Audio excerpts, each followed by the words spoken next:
Hello everyone, thank you for joining me. My name is Nick and it's time for a pinball game. This one is based loosely on the band Motley Crue and it's called Crue Heavy Metal Pinball, published by Electronic Arts in 1992 and is on the SEGA Genesis or Mega Drive depending on where you are in the world. Now apparently this game plays 3 of their songs. I'm a bit unfamiliar with their work, Dr. Feelgood, Livewire and Home Sweet Home. But the Motley Crue license was apparently got quite late in development, so I don't know how reflective this is actually of that particular band. But we'll see how it plays. I think very similar to another table we played, Dragon's Fury and Dragon's Revenge. It's based on 3 screens high and basically 3 tables glued together, and by knocking various bits we have to activate different modes and bonuses. This is the volume setting, which doubles up as the launch pad. First of all, it doesn't look quite as interesting as Dragon's Fury or Dragon's Revenge. Ball physics seem quite similar. The ball is a little bit bouncy. Looks like there's a graphic equalizer there. It's not much of a rock theme, to be honest with you. And I can't hear anything that's immediately jumping out to me as a recognised song. Now there's most of the gameplay on this is target based. You have to hit targets and spell out words. There is a breakout game which appears in the middle of the table, which hopefully I can activate at some point. First impressions playing this as a pinball game, it's so-so, not one I desperately want to run back to, but it moves okay, the graphics are okay, it just seems a bit uninspiring first of all. Graphic equalizer up the top there. Some jumping about skulls. I would like to see more of a heavy metal theme employed here. It's a little bit bright, could be slightly darker colours there. Right, so we need to spell out the words there, or knock out the letters there on there, if you can see what I mean. Right, we've got one, just there we go. Now it spells banger, we've got to knock those out and then something else would happen, no doubt. So you can pretty much see it's 3 screens with flippers dividing each one, so not really a traditional pinball table at all. Do check out my reviews on this system of Dragon Fury and Dragon's Revenge. They are better than this one in my opinion. Looks like it's a slightly watered down version with a theme that's not quite as exciting. Yes, there's another game I need to look at is Twisted Flipper, but I don't know if this was just an earlier version of this one. Motley Crue, as I say, were a late addition as the license for this, so maybe that's why it's lacking a little bit. Can't see any band members on the playfield or anything like that, so that's a little bit uninspiring, but as a pinball game it plays alright. Not one you'd actually show people though to get them into pinball in the first place. So we've activated the Breakout clone there. We need to get rid of all these bricks, which is nice. It's nice when you've got another game within a game, which is always good to see. Whoops. Flippers seem a little bit unresponsive, a little bit small for what I want to do. Maybe it'll grow on me a little bit more. Each Thursday we will review at least one pinball game. Previously we were looking at on the PlayStation 4, Pinball FX3 and Pinball Arcade. I do believe in September a pinball table from Pinball FX3 from Zen Studios is going to get released based on the new Han Solo film, or the latest Han Solo film, so we might have a look at that possibly. If they send me a free download of it, that'll be really helpful. Not saying that they will do, but you never know. If they do, then I will certainly review it. Okay, right, here we go. And I think there's a couple of Amiga Gate pinball tables we need to still review. If you're into your pinball and it's the first time you found the channel and you just want to look at pinball reviews, there is a playlist there of almost 200, I think, different tables on there, so that'll keep you going for about a few years. That's the pinball game playlist. Check that out via the main channel side there on YouTube. So you get 4 balls, a bit unusual. Normally on pinball tables you get either 3 or 5 balls. This one you get 4. That go didn't last very long, so we'll have just one more go for 1 to 4 players. There's the music demo there if you want to cycle through the songs, but I won't do that in case we get hit by some sort of copyright. It'd be rare for a game of this age because they tend to play a version of the song rather than directly the song, but you never know. Motley Crue, are you a fan of theirs? I don't know too much about them. Right. Are they a Motley Crue? Maybe. Now we need to get the ball into that top playfield there by just knocking it between the flippers, I presume, but I don't seem to be aiming very well there. Yeah, there's something blocking us, so maybe we need to hit that a few times. Did you have this one back in the day? Let me know. It does date to 1992. Quite a few pinball games about. Some people aren't too keen on pinball, but I think in terms from a retro point of view, real tables at least, that predates any of your Space Invaders, Pac-Man, that sort of thing, before electronics and mechanical games come into the fore. It's good to see them still about and still being developed. There's a bit of a pinball revival going on at the moment in terms of real tables, but they take up so much room. There's lots of cabling. When they go wrong, you need a repairman, a specialist person, so it can be quite costly to run.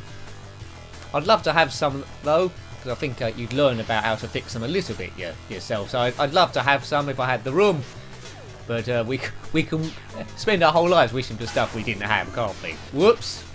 I thought we was going to lose that there. 66,200. Is this better than your best score ever? Ball physics are okay. Quite often with other 8-bit games, which this certainly isn't, the ball physics do struggle a little bit, especially on the ZX Spectrum and the Commodore 64. Some games are a lot better than others. We did review one pinball game on the Atari 2600. We had a square ball, and I think they did as good as they could do. That is video pinball, and that's a very strange affair. Have a look at that review if you haven't already. Show it a bit of love. Thank you very much. So, have you heard Dr. Feelgood, Live Wire or Home Sweet Home yet? I certainly have not. It might be playing in the background the whole time. Just keep the ball in play. So a few kickbacks there. Need to destroy all these skulls to activate something, no doubt. Haven't activated any mini games yet. I presume there are some in there. Maybe there are. Come on. The mini games on Dragon's Fury and Dragon's Revenge were quite entertaining and fairly easy to activate, which left you going on for a bit more. There was a great witch's head in the middle which come to life every now and again. That was pretty cool. This doesn't have any such imagery like that, so it's lacking in that respect. They could have done this game's good, don't get me wrong, it's okay, but I think they could have done quite a bit better. They could have offered quite a bit more. The Breakout game in the middle is okay. Not sure what that's got to do with Motley Crue, and it's a little bit bright for a heavy metal sort of theme, but that's just my opinion. If you didn't know it was Motley Crue, it could be anything, couldn't it? Really, it could even be Spice Girls, you know, with the colour scheme. Just put Baby Spice's face in there every now and again or something. But yeah, it's a little bit generic with a Motley Crue license bolted on the top. I suppose Motley Crue fans might have bought this one. There's not too many Motley Crue games around, if any, if none really. What's your favourite heavy metal band theme table? I know there's an AC/DC pinball table we haven't reviewed from Pinball Arcade. That's something we need to look at some point. But always a bit worried that games of that era, PlayStation 4, as soon as their song comes on, it's a copyright issue. So I have to turn the songs off. And then what's the point? What's the point of reviewing an AC/DC table if you can't actually play any of their songs? So it's a bit of a catch-22, that one. We might review it, we might not. Right, let's see if we can do this Breakout clone this time. Once the ball falls down. Oh no, right, yeah, there we go. Take them all out. No, oh man. I thought I was going to do that then, but I wasn't. Curses. You'd think I'd get better after all this time. How many games have I reviewed on the channel? How many games have I played? Absolutely hundreds and hundreds and hundreds. Could I name them all? No, not really. There's good games, there's a lot of mediocre games, and there's a few terrible games. This is an okay game. Won't stand out. It's not. I don't think it's one that I'll remember in a few months' time. If someone said, Nick, have you reviewed Crue Ball yet? Heavy metal pinball? I'll say, I'm not quite sure. Yeah, I think I have. Here we go. I'm not sure how many other pinball tables there are for me to review on this system outside Twisted Flipper. But we'll certainly find some pinball tables somewhere, whether that be the Commodore 64, so we'll keep doing them. Yes. Hooray! Till we reviewed all of them. Right, oh Nick. Right, so we've got one ball left, and that'll probably be the end of the review. Ball 4. Let's give this maximum power. Now, I can't recall any other pinball tables that have 4 balls. Very strange. Maximum power. Zoom. Past the graphic equaliser, we certainly need to get the ball up there, which I've been fairly unsuccessful, well, very unsuccessful in doing. Come on. It's quite bouncy, this table. It's a little bit of fun. I just want that bit more. I just want an extra 10% somewhere to try and lift it. Where's the wow factor? I'm always looking for the wow factor in pinball tables. There's quite a lot, especially digital tables. There's quite a lot of digital tables around. Just looking, what does this one have that the others haven't got? What's its unique selling point? And I can't see one here. It's a little bit too generic. It's not doing its own thing. Banger. No other table says banger there. Is that to do with the firework or the sausage? Can we get that A? That might unlock something. Come on. Missed it. Might get a lucky rebound. No, no. Oh, boo-hoo-hoo. Right, okay. Oh, I needed that on that mid-playfield then. Still might get lucky. You have to keep your eye on the ball. The screen moves well compared to the ball, so you don't have to predict it too much. Although a bit of prediction is favourable. So I would like the flippers to be ever so slightly longer, but you can't have everything. Oops. I don't think the ball's going to last too much longer here. Also as well, a lot of pinball tables, the best ones, you have a bit of precision. Here I don't feel like I can aim it that well, and I feel that to do better, if I just didn't concentrate and just keep hitting the flipper buttons over and over again, regardless of where the ball is, I'll probably do a bit better. So it hasn't got that touch with reality for me. Right, so this is our last ball. We've got the ×2 multiplier targets down. There's ×2 the other side. That's to get your multiplier. See if we can destroy these skulls going around. I think they take about 2 or 3 hits and then that's the end of them.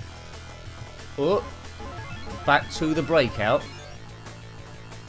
Now, can we do it this time? 2 blocks left. Chances. 1 block left. Don't lose the ball. Ooh, I thought I was going to lose it then. No, caught. Yes, done it.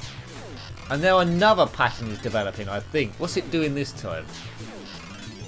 Well, we've done that. We haven't been rewarded too much. No fireworks or hijinks there. Yeah, I was a bit disappointed with that. So we did that breakout thing and nothing of great note happened. Yeah, I feel a bit robbed there. Kid would have been disappointed after a while there. Oh, what's that? Actually, having said that, what's that now that's turned up? It's another breakout shape, is it? Or maybe we need to get the ball down the middle to do something. But we'll never find out in this review, because that's it. Let me know if you've got this far. Once you've done that, if you get the ball down the middle, does it unlock a bonus stage? I'm sensing it might very well do. Well, anyway, I hope you liked having a look at that one. That was Crue Heavy Metal Pinball on the Sega Genesis or Mega Drive, published by Electronic Arts in 1992. Got any comments about this game, similar games, or anything retro or pinball, then please put your thoughts below. You're always more than welcome, and it does create a bit of activity, bit of conversation on the channel.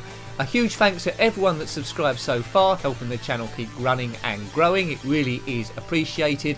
If you want to help that bit more, there's patreon.com/njenkin. Every bit really does help. Until next time, take great care of yourself and a very fond goodbye. Goodbye.